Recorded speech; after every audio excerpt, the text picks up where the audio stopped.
नमस्कार दोस्तों, स्वागत है आपका आज के मुख्य समाचार में, जिसमें सबसे पहले और बड़ी खबर में आपको बताएंगे कि गुजरात चुनाव को लेकर मची हलचल। Amit Shah BJP core group के साथ कर रहे हैं मीटिंग। दूसरी बड़ी खबर में जिक्र होगा कि अमित शाह ने कांग्रेस पर बोला हमला, कहा इनका काम केवल झगड़ा लगाना है। हिमाचल प्रदेश के चुनाव में मोदी और अमित शाह की रैली के बाद भाजपा की जबरदस्त लहर। तीसरी बड़ी खबर में जिक्र होगा कि माफिया अतीक अहमद की 34 करोड़ की संपत्ति कुर्क, गुजरात जेल में बंद है डॉन। चौथी बड़ी खबर में आपको बताएंगे कि कांग्रेस की भारत जोड़ो यात्रा पर जमकर से कर्नाटक सीएम बसवराज बोम्मई, बोले फालतू की है ये यात्रा। और पांचवी बड़ी खबर में जिक्र होगा कि आईएमडी का अलर्ट, उत्तर भारत में राहत लेकिन देश के कई हिस्सों में अगले 5 दिनों तक भारी बारिश की चेतावनी। दोस्तों, हर एक खबर की गहराई में आपको ले जाएंगे, लेकिन इससे पहले अगर आपको भी ऐसा लगता है कि मोदी है तो हर जीत मुमकिन है, और दोस्तों गुजरात में फिर से और हिमाचल प्रदेश में भी भाजपा की सरकार बनने वाली है, तो वीडियो को लाइक, चैनल को सब्सक्राइब और घंटी बजाकर कमेंट में जय हिंद जरूर लिखिए।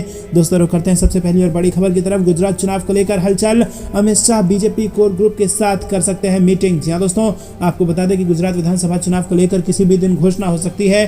चुनाव आयोग ने शुक्रवार को हिमाचल प्रदेश विधानसभा चुनाव की तारीखों की घोषणा की है और उम्मीद है कि गुजरात के चुनाव को लेकर जल्द ऐलान कर दिया जाएगा। चुनाव को लेकर सभी दल तैयारियों में जुटे हुए हैं और इसी कड़ी में केंद्रीय गृह मंत्री अमित शाह शनिवार शाम को अहमदाबाद और गांधीनगर में गुजरात बीजेपी कोर ग्रुप के साथ बैठक कर रहे हैं। दोस्तों, इससे पहले शुक्रवार शाम को भी दिल्ली में बीजेपी की अहम बैठक हुई थी। प्रधानमंत्री आवास पर हुई इस बैठक में पीएम मोदी के अलावा केंद्रीय गृह मंत्री अमित शाह, गुजरात के मुख्यमंत्री भूपेंद्र पटेल, गुजरात बीजेपी चीफ समेत कई सारे नेता मौजूद थे और गुजरात चुनाव को लेकर इसमें चर्चा हुई। बैठक के दौरान पीएम मोदी के गुजरात दौरे को लेकर भी चर्चा हुई। तो दोस्तों, अब पीएम मोदी के ताबड़तोड़ गुजरात दौरे होंगे और चुनाव में भाजपा 27 साल बाद फिर से अपनी सरकार दोहरा सकती है, ऐसी उम्मीद है। अगर आपको भी ऐसा लगता है तो वीडियो लाइक करना मत भूलिएगा। रुक करते हैं अगली बड़ी खबर की तरफ, जो कि हिमाचल चुनाव से आ रही है। अमित शाह ने कांग्रेस पर हिमाचल में पहुंचकर बोला हमला, कहा इनका काम केवल झगड़ा लड़ाना है। जी हां दोस्तों, हिमाचल प्रदेश में विधानसभा चुनाव की तारीखों का ऐलान होने के बाद वहां पर सियासी पारा बढ़ गया है। केंद्रीय गृह मंत्री अमित शाह सिरमौर जिले से विधानसभा चुनाव का उन्होंने शंखनाद किया और यहां पर चुनावी जनसभा को संबोधित करते हुए अमित शाह ने कहा कि प्रधानमंत्री मोदी जी ने एक निर्णय करके यहां के हाटी समुदाय को 55 वर्ष के संघर्ष को एक झटके में समाप्त कर दिया। इसी के साथ उन्होंने कहा कि मोदी जी आपकी तकलीफ समझते हैं, क्योंकि सालों तक यहाँ संगठन का उन्होंने काम किया है। वो हमेशा कहते हैं हिमाचल मेरा है, क्योंकि उनका हिमाचल वासियों से लगाव है। इस दौरान उन्होंने कांग्रेस पर भी जमकर निशाना साधा। उन्होंने कहा कि कांग्रेस लोगों को आग लगाए बगैर चैन नहीं आता। अब हाटी समुदाय को आदिवासी का स्टेटस दे दिया तो दलित लोगों को और अनुसूचित भाई बहनों को उकसाने के लिए कहेंगे कि आपका अधिकार चला गया, लेकिन कोई डरने की जरूरत नहीं है। मैंने अपनी पेन से लिखकर सभी दलित समाज को सुरक्षित किया है। रुक करते हैं अगली बड़ी खबर की तरफ। उत्तर प्रदेश से बड़ी खबर, माफिया अतीक अहमद की 34 करोड़ की संपत्ति हो गई है कुर्क, गुजरात जेल में बंद है ये डॉन। जी हाँ दोस्तों, गुजरात के साबरमती जेल में बंद माफिया अतीक अहमद की 34 करोड़ रुपए की संपत्ति शनिवार को कुर्क कर ली गई। फूलपुर से सांसद रहे माफिया अतीक अहमद पर यह कार्रवाई प्रयागराज और लखनऊ कमिश्नरेट पुलिस ने संयुक्त रूप से की है। पुलिस ने विजयंत खंड स्थित 3500 वर्ग फुट के 4 करोड़ की आवासीय और बीबीडी इलाके में 30 करोड़ की व्यावसायिक संपत्ति कुर्क की है। कार्रवाई शुरुआत मुरादी से की गई है। दोस्तों, आपको बता दें कि यह कार्रवाई प्रयागराज के धूमनगंज थाने की पुलिस ने व स्थानीय पुलिस ने की है। रुक करते हैं अगली बड़ी खबर की तरफ। कांग्रेस की भारत जोड़ो यात्रा पर जमकर बरसे कर्नाटक सीएम बसवराज बोम्मई, बोले व्यर्थ है ये यात्रा। जी हाँ दोस्तों, बेल्लारी में कांग्रेस की मेगा रैली से पहले कर्नाटक के मुख्यमंत्री बसवराज बोम्मई ने शनिवार को चल रही भारत जोड़ो यात्रा को राहुल गांधी नामक विफल मिसाइल को फिर से लॉन्च करने का एक और प्रयास करार दिया है। उन्होंने कहा है कि राहुल गांधी की ये यात्रा व्यर्थ है, क्योंकि देश पहले ही एकजुट है। बोम्मई ने कहा कि इस भारत जोड़ो यात्रा का कोई मतलब नहीं है जब देश काफी मजबूत है। जैसा कि मैं पहले भी कह चुका हूं कि राहुल गांधी नाम की मिसाइल पहले फेल हो चुकी थी, अब उसे दोबारा शुरू किया जा रहा है और इसके अलावा यात्रा का कोई मतलब नहीं है। उन्होंने यात्रा के पीछे के उद्देश्य को जानना चाहा और कहा कि जब देश पहले ही एकजुट होकर संवाद में विश्वास के साथ आगे बढ़ रहा है तो ये फालतू की यात्रा है। कर्नाटक के सीएम ने कहा कि अब भारत को एक करने का कोई अवसर नहीं है। जब देश विश्व स्तर पर एक मजबूत तरीके से आगे बढ़ रहा है, ऐसे समय में जब G7 देश सहित सभी देश आर्थिक मंदी का सामना कर रहे हैं, भारत 7% की वृद्धि के साथ आगे बढ़ रहा है। रुक करते हैं अगली बड़ी खबर की तरफ। उत्तर भारत में राहत, लेकिन देश के कई हिस्सों में 5 दिनों तक भारी बारिश की चेतावनी, आईएमडी का अलर्ट। जी हाँ दोस्तों, मौसम विभाग ने आने वाले दिनों के लिए मौसम का पूर्वानुमान जारी कर दिया है। अब उत्तर और मध्य भारत के ज्यादातर राज्यों राज्यों से मानसून की विदाई तय हो चुकी है या फिर हो रही है।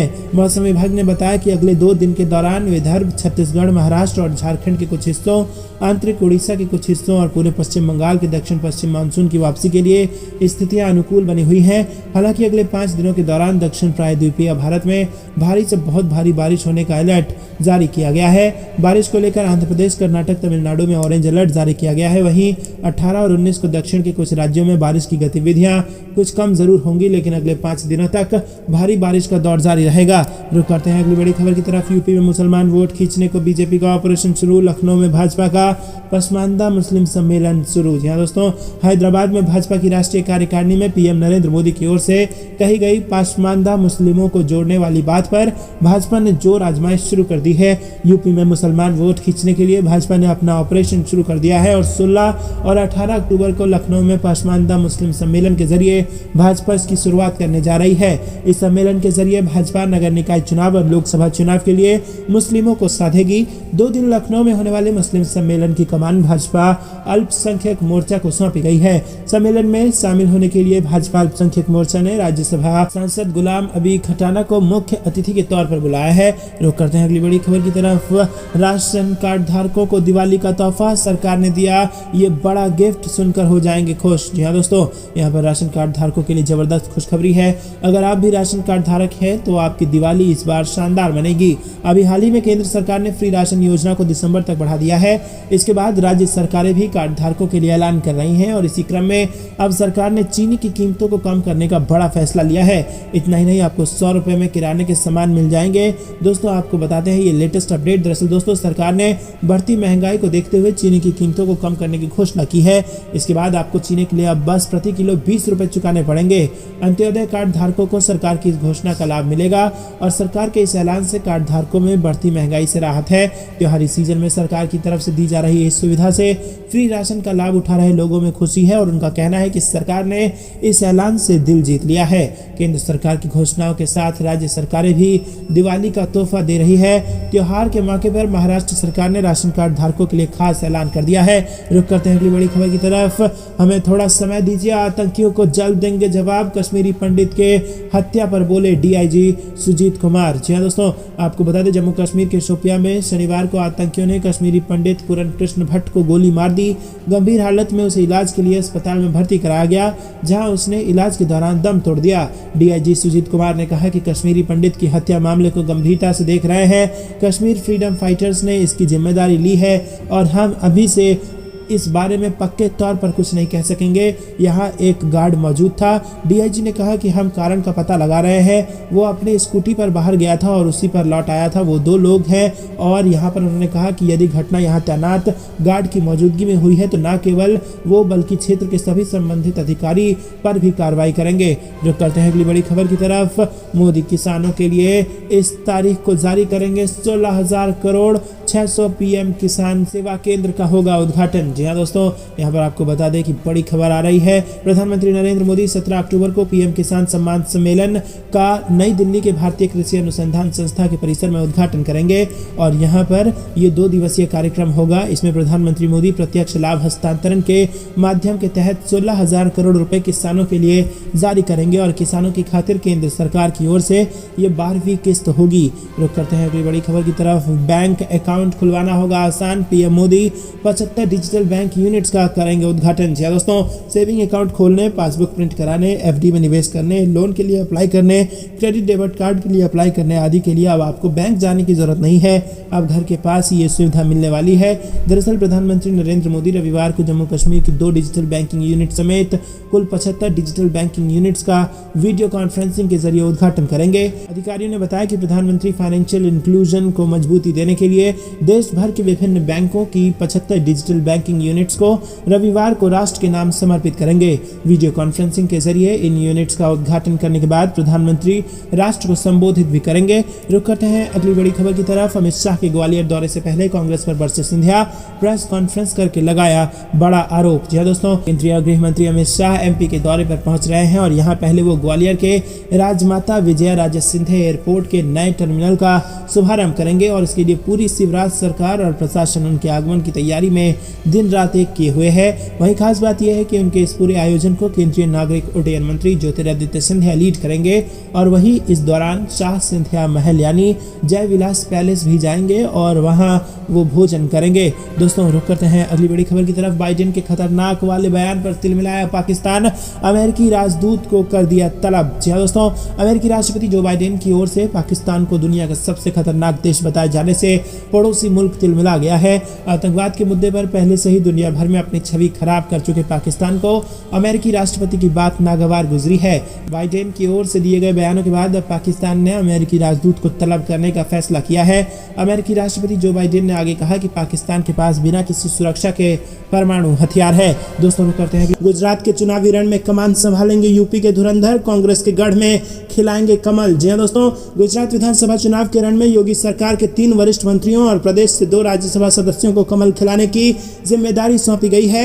योगी सरकार के जल शक्ति मंत्री स्वतंत्र देव सिंह, सहकारिता राज्य मंत्री JPS राठौर और परिवहन राज्य मंत्री दयाशंकर सिंह, राज्यसभा के मुख्य सचेतक लक्ष्मीकांत वाजपेयी और राज्यसभा सदस्य विजयपाल सिंह तोमर को गुजरात की जिन विधानसभा सीटों की कमान सौंपी गई है उनमें से अधिकांश पर कांग्रेस काबिज है। ऐसे में यूपी के इन धुरंधर समेत नेताओं को वहां अपने अनुभव और राजनीतिक कौशल से पार्टी को बढ़त दिलानी होगी और इसके लिए बड़ी जिम्मेदारी भाजपा ने सौंप दी है। रुक करते हैं अगली बड़ी खबर की तरफ। हिमाचल में बन रही है भाजपा की सरकार, कांग्रेस और आम आदमी पार्टी में किसे मिलेगी कितनी सीट, ये आपको बता दें। ओपिनियन पोल में बड़ा खुलासा हुआ है।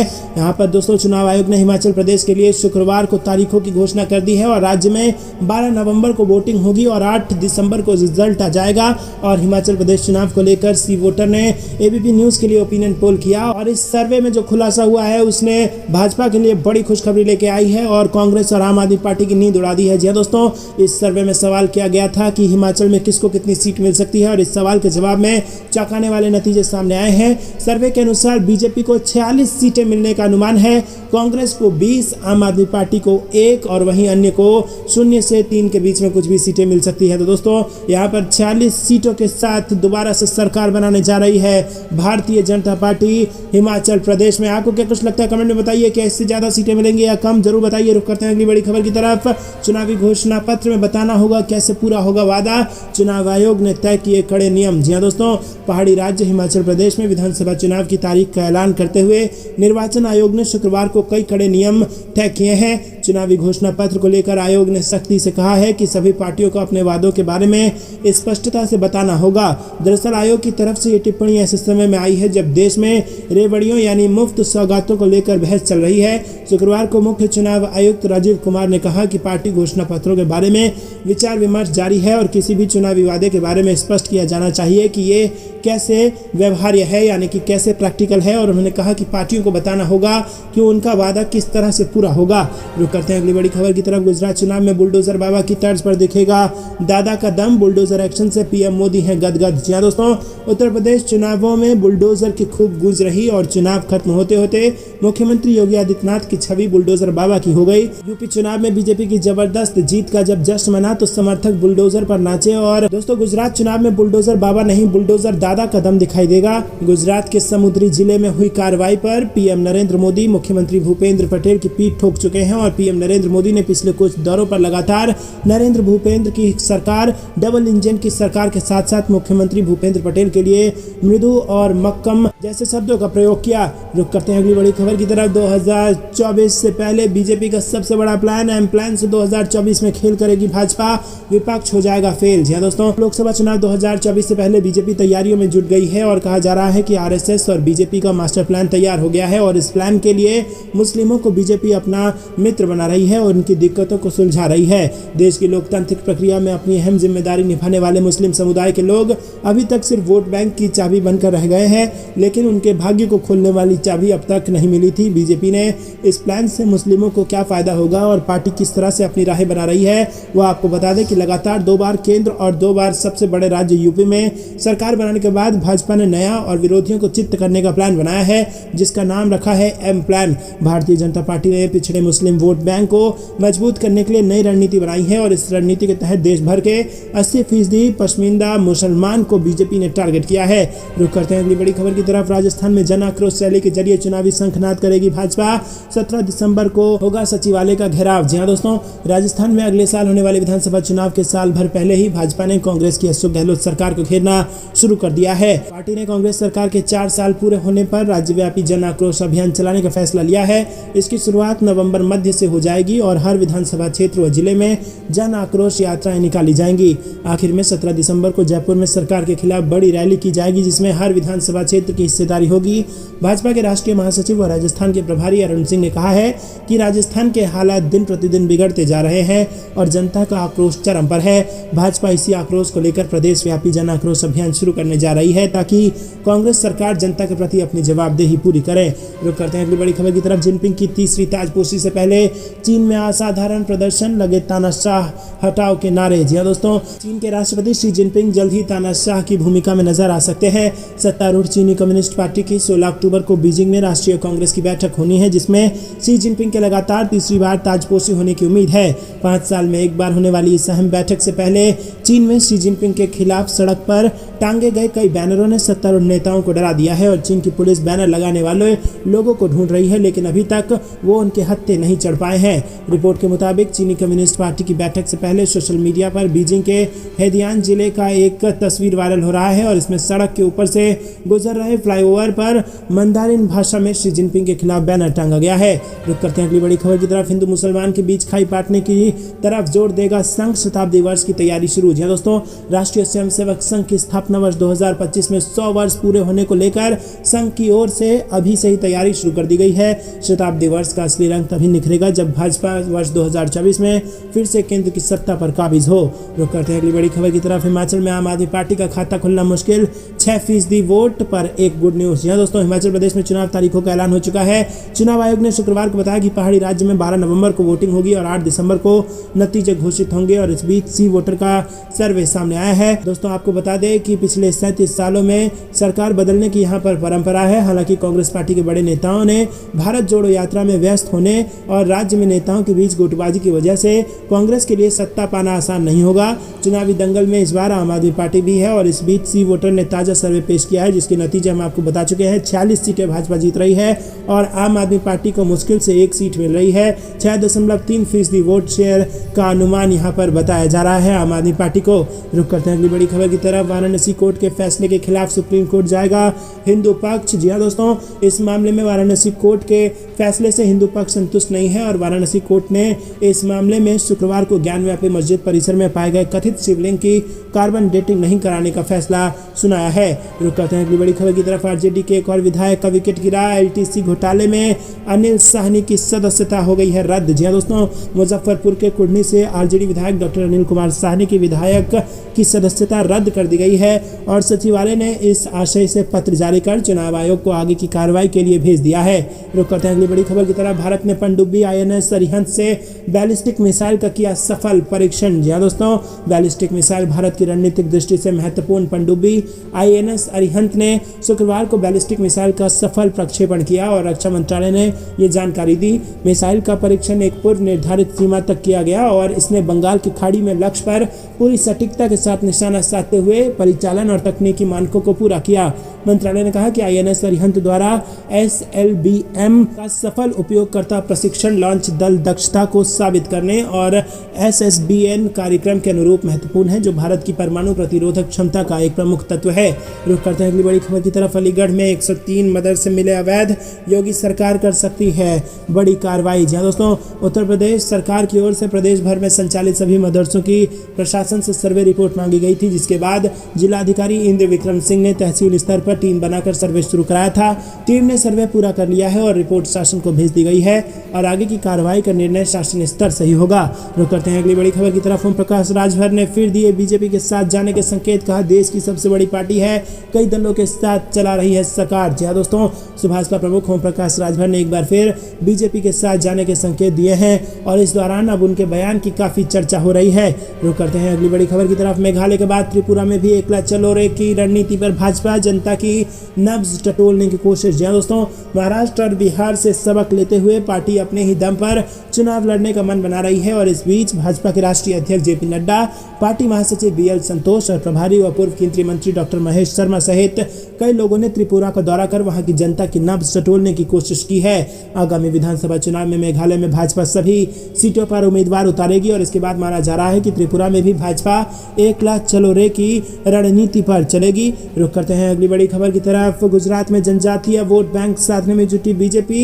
पूरा समीकरण आपको बता दें दोस्तों कि गुजरात के चुनावी संग्राम में बीजेपी ने कांग्रेस के खिलाफ आक्रामक रुख जारी रखा है। एक तरफ बीजेपी कांग्रेस के कर्फ्यू राज से लेकर नेहरू के कश्मीर कांड का जिक्र कर रही है, तो दूसरी ओर गुजरात के हर हिस्से में गौरव यात्रा के जरिए अलग अलग वोट बैंक को जोड़ने की कोशिश कर रही है। ऐसे ही 2 गौरव यात्रा गुरुवार को भी शुरू हो गई जो गुजरात में जनजातीय क्षेत्रों से होकर गुजरने वाली है। दोस्तों रुक करते हैं। पहले गुजरात में कांग्रेस को बड़ा झटका लगा है। एक साथ 50 से ज्यादा नेताओं ने इस्तीफा दे दिया है। जी हाँ दोस्तों, आपको बता दें कि आगामी गुजरात विधानसभा चुनाव को लेकर सभी राजनीतिक दल अपनी अपनी बिसात बिछाने में लगे हैं। 27 साल से शासन कर रही सत्तारूढ़ भारतीय जनता पार्टी से लेकर आम आदमी पार्टी भी एड़ी चोटी का जोर लगाने में लग गई है। इसी बीच चुनाव से पहले ही कांग्रेस को बड़ा झटका लग गया है। राज्य में पार्टी के 50 से ज्यादा नेताओं ने इस्तीफा दे दिया है। आपको बता दें कि गुजरात में ही 5 साल पहले विधानसभा चुनाव में कांग्रेस ने बीजेपी को कड़ी टक्कर दी थी।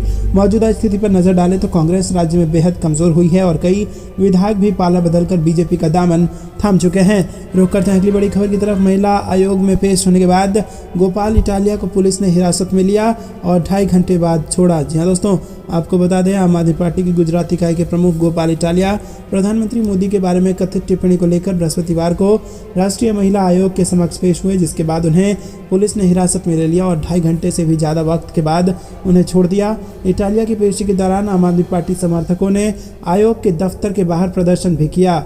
वरिष्ठ पुलिस अधिकारियों के अनुसार एक शिकायत मिली थी जिसमें दावा किया गया था कि इटालिया के समर्थक आयोग की इमारत के बाहर हंगामा कर रहे हैं, जिसके बाद पुलिस की एक टीम मौके पर पहुंची है और उन्हें हिरासत में ले लिया है। इटालिया को बाद में पुलिस ने रिहा कर दिया और वो देर शाम संवाददाता सम्मेलन को संबोधित किया। उन्होंने रुक करते हैं अगली बड़ी खबर की तरफ, जिसमें आपको बता दें कि अहमदाबाद में अमित शाह ने गुजरात गौरव यात्रा को किया रवाना। 144 विधानसभा क्षेत्रों में करेगी प्रचार। जी हाँ दोस्तों, केंद्रीय गृह मंत्री अमित शाह ने गुरुवार को गुजरात में बीजेपी की गौरव यात्राओं को हरी झंडी दिखाकर रवाना कर दिया है। अमित शाह ने अहमदाबाद जिले के जंजारका से एक यात्रा को हरी झंडी दिखाई है। ये यात्रा सोमनाथ मंदिर कस्बे में संपन्न होगी। इसके बाद अपराह्न में वो नवसारी जिले के नाई से 2 अन्य गौरव यात्राओं का अमित शाह शुभारंभ करेंगे। गुजरात में कुल 182 सीटों वाली गुजरात विधानसभा के लिए इस साल के अंत में चुनाव होना है। रुक करते हैं अगली बड़ी खबर की तरफ, जिसमें आपको बता दें कि पीएम मोदी ने हिमाचल में भरी चुनावी हुंकार, पूर्व की दिल्ली सरकारों पर साधा निशाना। जी हाँ दोस्तों, यहाँ पर प्रधानमंत्री नरेंद्र मोदी चुनावी बेला में ऊना और चंबा से हिमाचल प्रदेश की जनता में जोश भर गए। वंदे भारत एक्सप्रेस ट्रेन की सौगात सहित बल्क ड्रग पार्क का शिलान्यास हिमाचल की जनता के लिए बड़े दिवाली गिफ्ट हैं और पीएम मोदी ने ऊना के इंदिरा स्टेडियम में आयोजित रैली से दिल्ली की पूर्व की सरकारों को भी निशाने पर रखा। पीएम ने स्पष्ट तौर पर कहा कि हिमाचल पूर्व सरकारों के कारण ही विकास में अब तक पीछे था।